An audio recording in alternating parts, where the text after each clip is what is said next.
Thank you. Okay. Oh, Francesca. Okay, so welcome to the Sandag Regional Planning Committee meeting of March the 4th.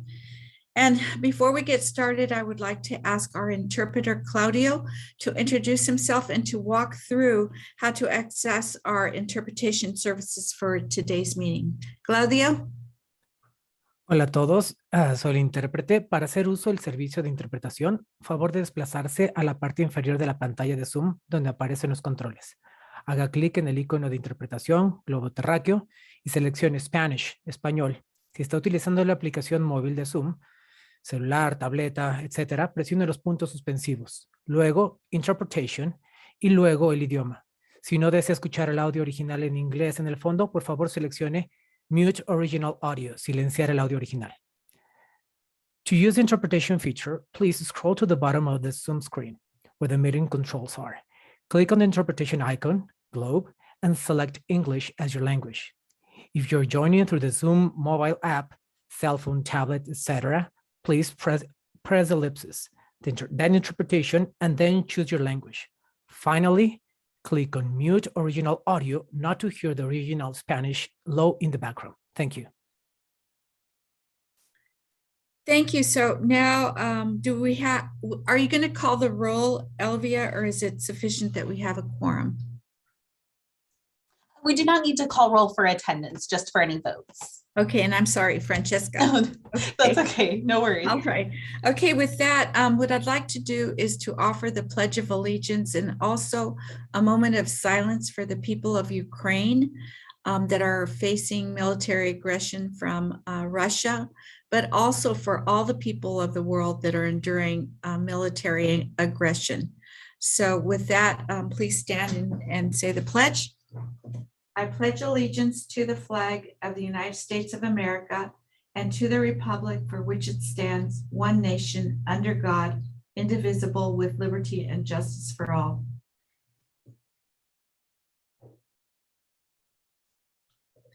Thank you.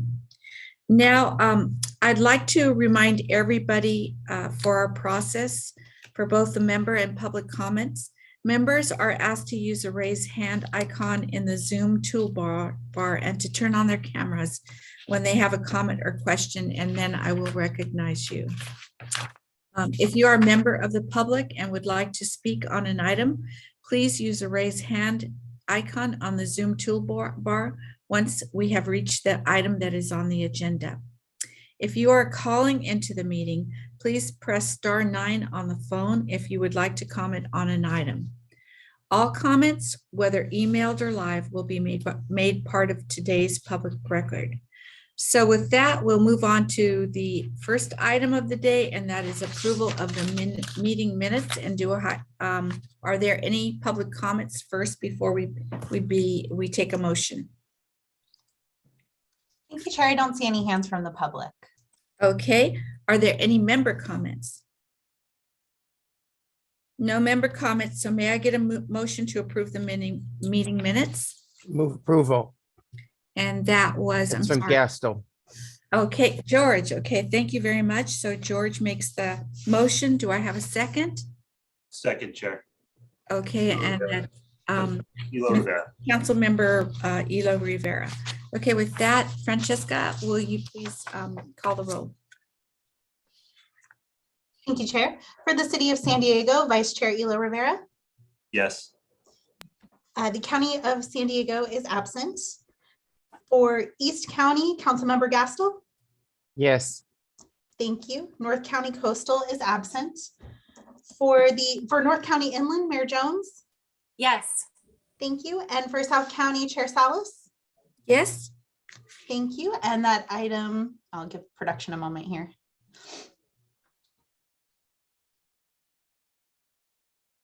Sorry, Francesca, who are the two that are absent? My apologies, the County of San Diego and North County Coastal.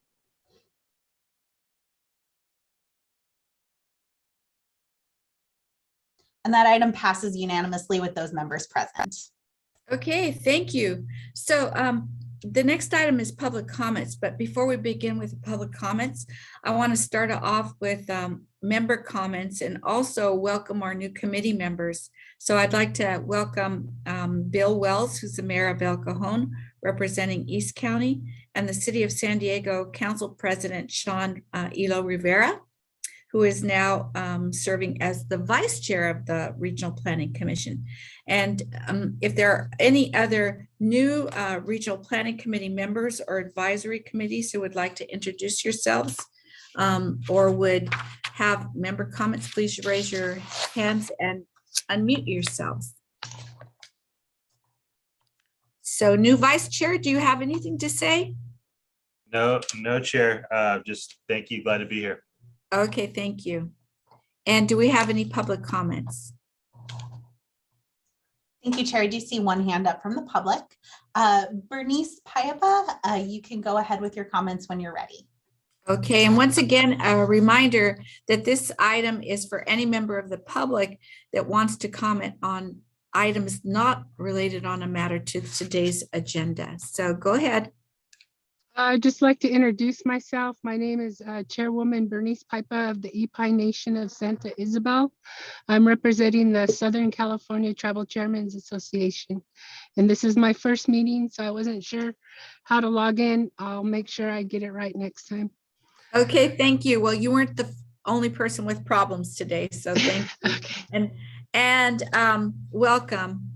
This is a very, very interesting committee. So moving on to item 3, we will go on to the agency report given by Antoinette Meyer, and she's the SANDAG's new Director of Regional Planning. Welcome. Thank you, Chair Salas. Hello, everyone. Hassan was not available today and asked that I give the agency report. And it's been quite a while since this committee last met. So I have a number of highlights that I want to touch on from the last couple of months. We've really been hitting the ground running since the board adopted the regional plan in December. We started construction on the Pershing Bikeway and had a great ribbon cutting event. We had a ribbon cutting event for the 4th and 5th Avenue Bikeway last week. I attended, great participation from the biking community, good media coverage as well. We held a binational summit where there were key officials from the United States and Mexico that met to mark the ongoing progress of the future Otay Mesa East Port of Entry. We went through an agency reorganization recently, and part of that reorganization, Colleen Clemenson and Ray Major will now serve as deputy CEOs. So they're really focusing on shifting SANDAG to be a matrix-based organization, which will allow us to streamline our work and encourage better collaboration across the entire agency. We're also making great progress on our new housing program, and you'll get an update about that today. It's one of the reports. We opened new HOV lanes on the I-5 as part of the North Coast Corridor program. And we received the federal approval for the 2021 regional plan conformity determination from FHWA. So the next step is to get approval from CARB, the California Air Resources Board, which we're hoping will happen in April and May at the latest. And then next month, we're going to begin outreach for the Youth Opportunity Pass program, and we expect that to start in May. We'll also be kicking off our Get Connected campaign in support of our digital equity strategy in the coming months as well. And hopefully our digital equity work will help you get better internet, Chair Salas, in Chula Vista. And this is going to be an exciting year of progress for the region. We're looking forward to partnering with all of you to continue to make progress. And that concludes my report. Thank you. Okay, thank you very much. And please raise your hands right now if you have any comments or any questions for Antoinette at this moment. Francesca, there's no member of the public that wants to comment on this. Thank you, Chair. I don't see any hands from the public. Okay, so with that, we have no consent items this month. So we're moving directly to the staff reports with item number 4.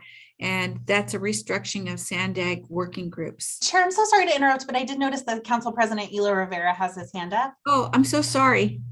Go No ahead. problem, Chair.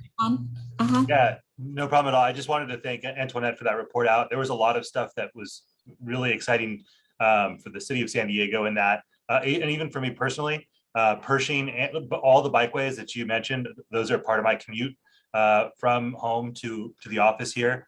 So really, really exciting. That Pershing project in particular, For those folks who don't know, that is essential to creating a bike network within the city of San Diego that actually opens up biking as a safe commuting option for the residents of the mid-city area. I mean, tens of thousands of people will actually be able to get downtown. That roadway I had once ridden about 10 years ago and vowed never to do it again on a bike because it was so dangerous. We tragically lost a cyclist on that road not too long ago, and it has been transformed into a much safer route now. So thank you for that, Antoinette. And any mention of youth opportunity passes puts a smile on my face. Glad to hear that continues forward. I know actually that that Councilmember Gastel has been a long time supporter of that project from way back when, even prior to my engagement on that as an organizer. So thank you, Antoinette, again. Really good stuff in that update. This is why I'm excited to be part of this committee. Thank you, Council President. So was that it? I think so. I don't see any other hands, Chair. Okay, so with that, we're going to move to the staff report, beginning with Keith Greer, and that's the restructuring of Sandag working groups. And Keith, it's great to see you again. Well, thank you. It's great to be seen. Hi, Chair Salas. Thank you, members of the Regional Planning Committee. Today is a short report on the restructuring of working groups at Sandag and a presentation of a new working group called the Sustainable Communities Working Group that will be reporting to the Regional Planning Committee. So at its February 11th meeting, the Executive Committee approved restructuring of the working groups to better align with the agency's current priorities and provide member agencies and stakeholders with more meaningful opportunities to provide input to agencies' initiatives. Restructuring of the working groups was a recommendation that came out of the agency's organizational effectiveness plan that was developed back in 2019. Why did the plan suggest looking at the working groups? Well, Sandag has 23 working groups right now, and many are struggling with quorum, are no longer aligned with agency's current needs, or have lacking meaningful agenda items. So an assessment was needed to how to look at and maximize the effectiveness of these working groups. Next slide. So through 2001, staff spoke to the working group liaisons, spoke to the various working group members of all 23 working groups, and looked at our agencies, peer agencies like SCAG and SACOG and their practices. And from this body of work, some common themes emerged. While many of the working groups were stood up for specific objectives or projects, the agency's needs have evolved. And as a result, many of our working groups are charters are outdated and are inconsistent with agency's current needs. The working group coordinators and members also noted the decline in participation and inability for some, in cases, for working groups to meet quorum. The meetings were frequently canceled and some of them lacked meaningful agenda items. There were also overlapping agenda items and redundancy between the groups. And for example, some groups are specifically set up for projects that no longer have actually since expired, or some just meet for information sharing. Turning to our peer review agency research, we found that there's a general trend to streamline the number of working groups that report to the boards. They have an increased number of multidisciplinary members, so not having membership so siloed to one group or category. And the most fascinating thing to me is the development of annual work plans for working groups to help ensure that there was meaningful agenda topics. So based on this information, staff proposed recommendations to make the working groups more efficient. Next slide. The first recommendation came from nomenclature. So Sandag right now has all kinds of different ways we discuss working groups. There's committees, there's technical advisory committees. So we're trying to standardize the nomenclature, the board being a top decision maker for Sandag. And the board sometimes has subcommittees they set up, for example, litter, abatement, or housing. And underneath that is the policy advisory committees. Those are 6 groupings from our subcommittee of our board that make recommendations to the board itself. The Regional Planning Committee obviously is one of the political advisory committees, and those are set up by state law. Now, reporting to the PACs are working groups. Those working groups are proposed to looking at different areas for broad policy discussions by multiple memberships.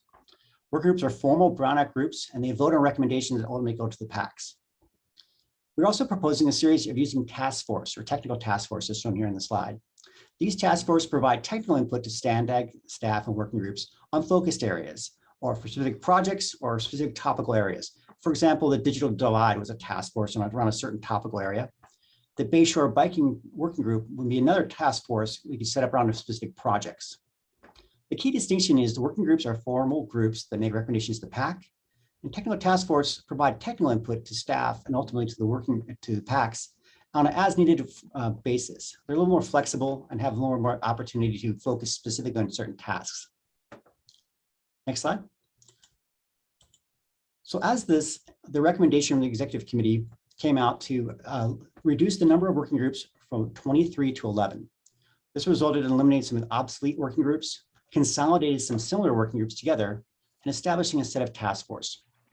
So of those 11 proposed working groups or approved working groups now, 9 are existing and 2 would be new working groups. So this is shown in your report. The 2 new working groups are established to set up the necessary recommendation bodies to help SANDAG and you elected officials with implementation of the regional plan. So as such, we have the new mobility working group, which will report to the transportation committee. We're looking at the program policies related to transportation network and implementation of the network. We also have the new sustainable communities working group, which will report to the regional planning committee on implementation of the sustainable community strategy of the regional plan. So those are all the programs, policy, and projects related to implementing of our land use and our housing, other sustainable communities aspects of a regional plan itself. So I want to dive a little bit more into what's the sustainable community working group look like. Next slide. So the working group, the sustainable working group purpose would again be to look at the sustainable community strategy, housing, climate, environment, and land use coordination. The membership includes one voting member from each of the city and county. So those are each of the jurisdictions that make up the SANDAG board itself. It includes a bunch of non-voting members that supervise our transportation, our transit liaisons there, Caltrans, MTS, North County Transit, Port of San Diego, all those other member agencies that we currently have to support the sustainable communities. The regional planning chair, so Mayor Salas, you would select a member from the regional planning committee to serve as a non-voting chair of the working group. And that would provide a stronger connection to the RPC as they report and discuss their items, and allowing for the multiple disciplinary memberships to provide input directly to the PACs. This time around, we will have all the working groups will have annual work plans, which will be developed in concert with the tasks for the working group itself and move forward on an annual basis. So how do we propose to implement this? Next slide.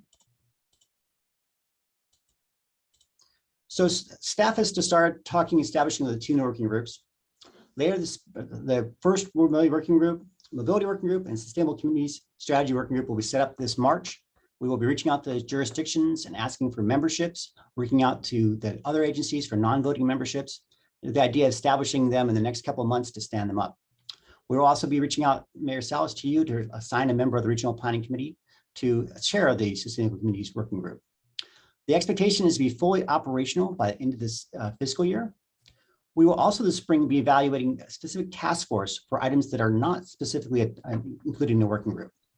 All this will be packaged together and reported back to the executive committee in June. That concludes staff's report, and I'd be happy to address any questions you may have. Thank you. Okay, great. So this is a informational item. So we'll move directly into public comments before I recognize members of the committee that wish to speak on this item. So Francesca, do we have any members of the public that wish to speak on this? Thank you, Chair. I don't see any hands from the public. Okay, and I do see Mayor Rebecca Jones has her hand up. Thank you, Chair Sal. I just had one quick question, and that is on slide 5 under the purpose where it says land use coordination.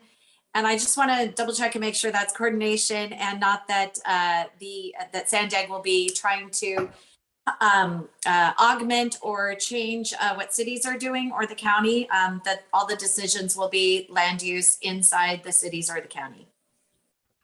Yes, the land use authority still resides in the jurisdictions. We want to incorporate and have everybody work on the same page, which is our community strategy. And so that's what we're trying to work with here. Perfect. That makes sense. I just wanted clarification. Thank you so much. Okay, are there any other questions from the members? Well, I do have a comment. You know, I think that we can all speak as our experiences as mayors or members of city councils that at least in the city of Chula Vista, we have 22 boards and commissions. And some of them were founded for a very specific causes. But again, like Sandag, we've found that they've outlived their purpose, their purpose, and that we have difficult times recruiting people to, to these groups. And yet, as long as you have them on the books, it consumes a great deal of staff time that could be diverted to, other issues that are immediately at hand. So I thoroughly agree that there should be a periodic review of those different task force and working groups that we have to see whether or not they retain their relevance. So I think it's a good move, and I'm totally supportive of this, even though we're not asked to take a position on it. This is informational only. So thank you very much for the update, Keith, and it was great seeing you. I used to see you a lot more when you staffed this committee. So it's great seeing you. Thank you. Okay, so any other questions or comments from the members? Francesca, I don't see any, do you? No, I don't. Thank you. Okay, so with that, we'll move on to item number 5, which is the Housing Acceleration Grant Program Funding Recommendations. And Tueri and Jenny are presenting this item. Thank you, Chair Salas, and good afternoon, Regional Planning Committee members. I'm Tueri Fawola. I'm a Sustainable Communities Manager here at Sandag, and Jenny Russo is the manager of our Grants Division, and she'll be helping out in case there's questions or things that any of the committee members have at the conclusion of my presentation. So you can go to the next slide.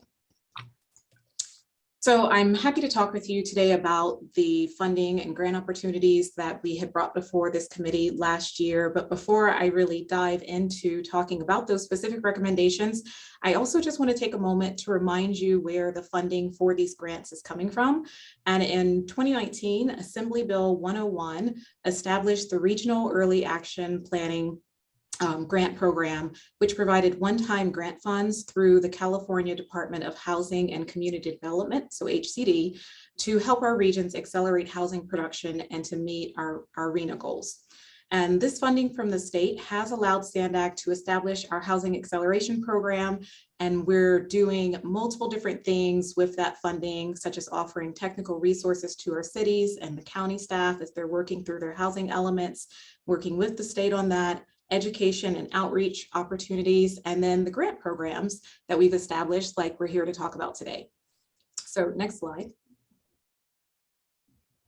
So Jenny and I came before you last year in November to discuss the evaluation criteria for this grant program, as well as to ask permission via your recommendation to the Board of Directors to release the Cycle 1 Housing Acceleration Program call for projects with a total funding availability of $3 million. And the grant program offered applicants a minimum award of at least $125,000 and a maximum award amount of $500,000. Funding matches were not required, and we did award additional points to those who did offer funding matches, but it wasn't something that was required of our jurisdictions. And the call for projects also outlined, and I have just a few of them highlighted here, but some of the eligible projects that they could do and use the funding for. The real key thing, because of where we do get this funding and the money from the state, is that it just needed to be linked towards accelerating housing production.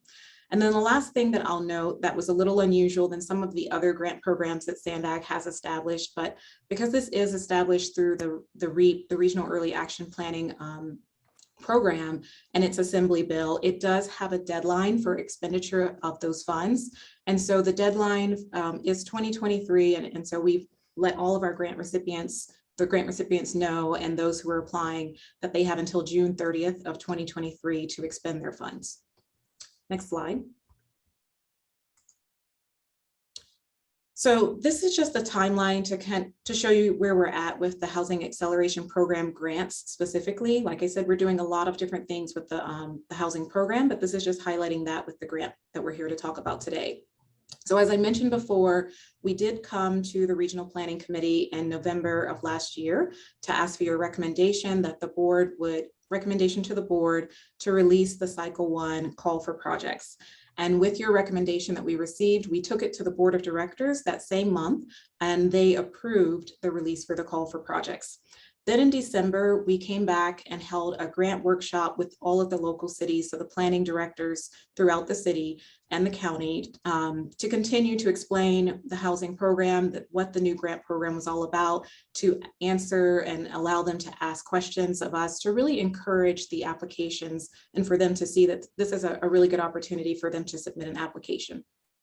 The applications were due in January of this year, 2022, and they were followed up once we received them all.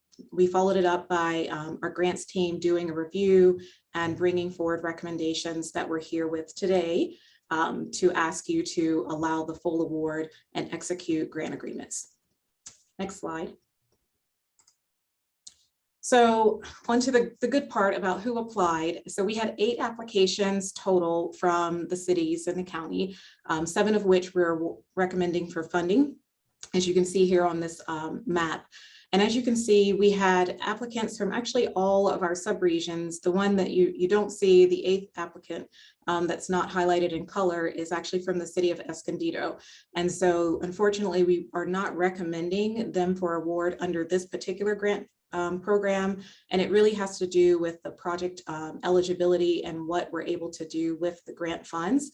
We determined that the project they submitted was an ineligible project, and this was determined through consultation and direction and talking with the California Housing and Community Development. But the really good news I will say is that even though we're not recommending Escondido's application for funding through this program, at the same time when we came to you in November, we also released the asked for permission to release Cycle 5 funding for the Smart Growth Incentive Program. That was also $3 million that we were making available to our local jurisdictions in the county. And so we're recommending and moving their application over into that pool where we think that there's a much better fit for the project that they proposed. So next slide. So this table here shows the 7 project applicants that are recommended to move forward for full funding. As you know, again, our state funding source requires. They are all aimed at accelerating the production of housing to meet the grant eligibility criteria. They also all met the minimum scores that we used as part of the criteria. And again, that evaluation criteria that we brought was something we brought to Regional Planning Committee in November of last year for recommendation to take it to the board for approval to release the call for projects, and the board approved that evaluation criteria. And as you can see, the project awards, they range from $180,000 to up to the full award amount that we had offered of $500,000. The 7 projects here totaling $1.9 million. And, you know, I'd also like to make a note, just a point of clarification. If you are looking at the screen here and you're looking at the staff report, there is a numerical error in the staff report in the fiscal impact box, the gray box, I believe, that states that the total award amount is $2.4 million. But today we're not requesting $2.4 million for the full award. Our request today is for the 1.9 as shown here on the screen and outlined in the text of the staff report. And so this is full funding offered to all of the jurisdictions that they requested and that you see listed here. So next slide. So our request today is that the Regional Planning Committee recommend that the Board of Directors approve the proposed funding recommendations for Cycle 1 Housing Acceleration Program call for projects. And that concludes my presentation. Thank you. Okay, thank you very much. So before I turn it over to member comments or question, I'd like to see, Francesca, if there's any members of the public that wish to speak on this item. Thank you. I don't see any hands from the public. Okay, so I do have a couple of questions. Since the total funding available was $3 million and we did not get requests by the deadline up until, you know, it's just short of $2 million. So we have, we're leaving about 1 million and some change on the table. Is there a second opportunity for cities to apply for the balance of that? Is there some kind of time restriction on that? Yeah, that is an excellent question. Thank you so much for asking that. So there is a time restriction on the first set of regional early action planning funds that we received. And so that's 2023. We will likely not do an additional call for projects using that specific funding source because we need to at least allow jurisdictions 1 year to be able to, you know, complete their projects that they're proposing. We think that it's very difficult for a shorter time frame for that.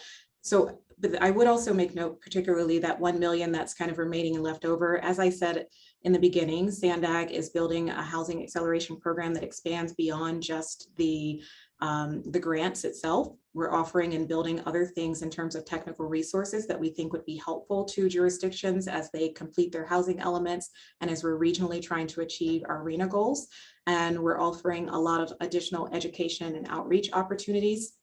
Something that I talked to the board just recently about was, a housing policy leadership academy where we are hosting an educational 10-month opportunity to engage different members of the community, elected officials, housing advocates, and the like to participate in that. And that actually kicks off next week. So this will give us an opportunity to do more of those things. We also hosted a housing forum in February that really helped take a deeper dive into legislation around housing so that, collectively we're offering, the cities and the county as well as the community an opportunity to know more about how we accelerate the production and preservation of housing in the San Diego region. So that's one aspect, but I do want to highlight that we do intend on coming back with more funding opportunities through our housing program for the local jurisdictions through this, because we received from the board last week permission to apply for the 43 million from the state. And so we are going to be putting in our early application, which will allow us to bring additional funding to the San Diego region and sub-allocate that to the jurisdictions. So it's not the last time. It'll just come a little bit later in the year for them. Yeah, so I'm a little concerned that some of the smaller cities did not put in any applications. And I'm wondering if that was just their capacity to be able to do that. And if there's any time that we offer actual assistance in helping them that get together. I know some of the cities have really extremely small staffs, like Lemon Grove, for example, that did not have an application, or neither did Imperial Beach. So I just kind of wonder about that. Yeah, we're happy, and Jenny can talk to some of the assistance that we're happy to offer the cities. But one of the things that we do recognize that staffing is a major concern of many of the jurisdictions, and particularly when it comes to accelerating housing production. And so one of the things that we attempted to do, but we will outreach to jurisdictions to find out if this wasn't clear or if it wasn't helpful, or maybe we had the wrong dollar value. We tried to make it very simple that if you did just meet some of the very bare minimum qualifications, you could at least get the $125,000, and you could use that for staff. And so if you needed to augment your staff to help you in your housing program, that's an eligible expense through this program. Okay, well, I certainly hope, cities like Lemon Grove, who, George, you're here, so I don't know if you want to weigh in on that at all. Or Well, thanks for the plug. Our community development department had 3 people and they all left. So if you can encourage people who are looking for wonderful professionals in planning, encourage them to apply in Lemon Grove, because we need some talent. And sometime it's the first time ever that we've had an entire department disappear at the same time. But when you're a small city, you're in danger of some of these things happening, or similar things happening. But I'll find out what's going on. We're one of the few cities that actually has reached its targets for affordable housing, and we're very proud of the progress that we've made on affordable housing.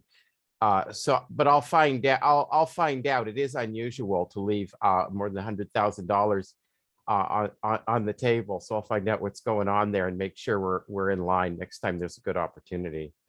yeah. Are there any other questions or comments from the members of the committee?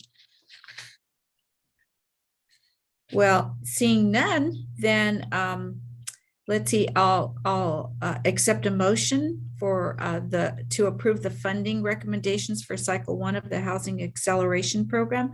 Do I have is there anybody willing to make a motion? I'll make the motion. Okay, moved by Mr. Gastil. I'll second. Seconded by Rebecca Jones. And Francesca, can you call the roll? Thank you very much. For the City of San Diego, Vice Chair Elo Rivera, Elo Rivera, yes. Thank you. The County of San Diego is absent. For East County, Councilmember Councilmember Gastel. Yes. Thank you. For North County Coastal is absent. For North County Inland, Mayor Jones. Yes. Thank you. And for South County, Chair Salas. Yes, Thank you. okay. And so- that does pass unanimously with those members present.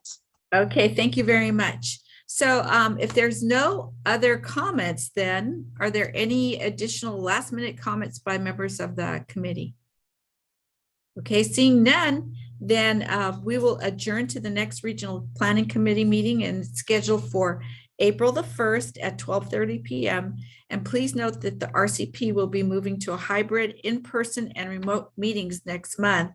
And I look forward to seeing many of you in person. I know that I've missed you all so much in person that I'm actually going to show up instead of being on here virtually. So I hope to see many of you back at the office. Okay. Thank you very much. And with that, we stand adjourned and have a beautiful weekend. Bye.